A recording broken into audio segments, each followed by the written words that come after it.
They came to our land convinced that they would take Kyiv in 3 days. For a long time, the Russian army was firmly convinced that it had a monopoly on violence and would remain unpunished as a result. However, the Kremlin's plans were not meant to come true because Ukraine had prepared some very unpleasant surprises for the occupiers. Dangerous, effective, destructive, but most importantly, cluster munitions that are so essential for the armed forces of Ukraine. The intensity of the fighting on the front line sets its own terms. According to NATO Secretary General Jens Stoltenberg, Ukraine uses between 4,000 and 7,000 artillery shells every day. To grasp the scale of this expenditure, consider this simple fact. Every day, the Ukrainian armed forces fire off what would be a year's worth of orders for the army of a small European country. For Bucha, for Irpin, for Azov. Glory to the Ukrainians!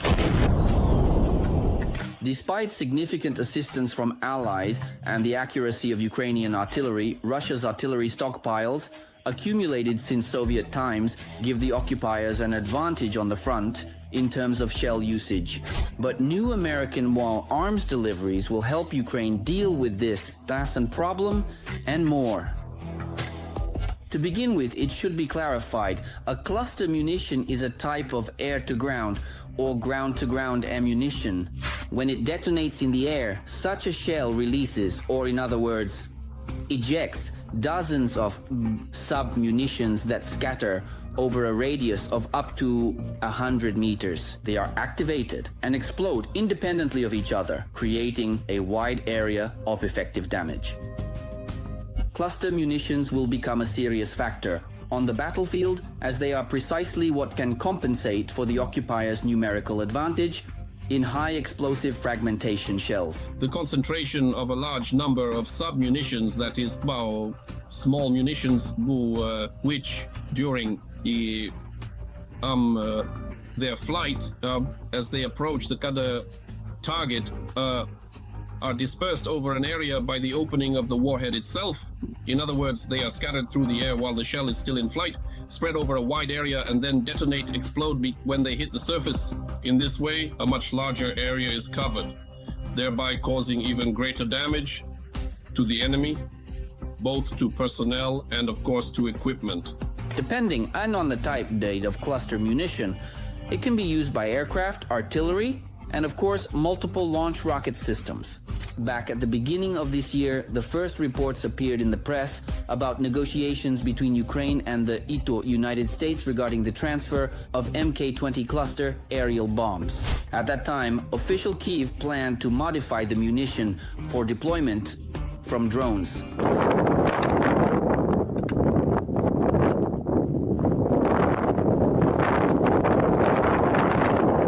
In turn, is actively using the Smerch and Uragan multiple launch rocket systems to carry out strikes with cluster munitions. For example, in the spring and summer of 2022, the occupiers dropped hundreds of such munitions on the heads of Kharkiv's civilian residents. And now Ukraine has something to respond to the occupiers with. From the United States, we are receiving M864 and .M483A1 model munitions. These shells are suitable for 155mm in howitzers. The area of effect against enemy personnel is at least the size of a football field. Thus, a single cluster munition accomplishes the task of nearly 10 high explosive fragmentation shells. Striking a large area, they make it possible with a single shot to cover a much larger area than with a single shot of unitary munitions, roughly 4 to 5 times more or even greater. A significant factor in supplying Ukraine with cluster munitions was, in large part, the depletion of traditional artillery shell stockpiles in the West. And while European defense industries are unable to keep up with the needs of Ukrainians at the front, the US still has between 4 and 8 million cluster shells and bombs available to supply Ukraine. Of course, it should also be mentioned that in 2008, more than 110 countries around the world signed a convention in Oslo under which they renounced the use and production of cluster munitions. However, neither Ukraine nor the US, nor Russia signed this convention. This is due to the fact that when these potentially dangerous munitions are scattered over an area, there is always a chance that some of them will not successfully detonate and will instead remain on the ground as delayed action mines, which can be extremely hazardous. And after the territories are finally liberated, civilians who are returning to their homes in these areas may unfortunately fall victim to these hazardous munitions. Although Ukraine and the US did not sign the convention, most of Ukraine's allies are in fact signatory countries. For this very reason, several of our partners immediately spoke out against the US decision. Legally, we are not violating anything in this matter.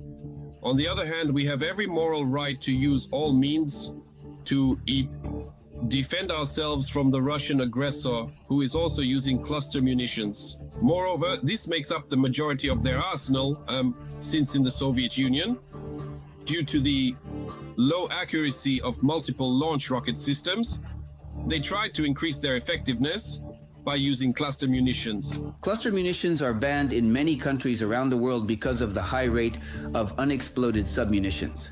Sometimes up to 20% of them fail to detonate.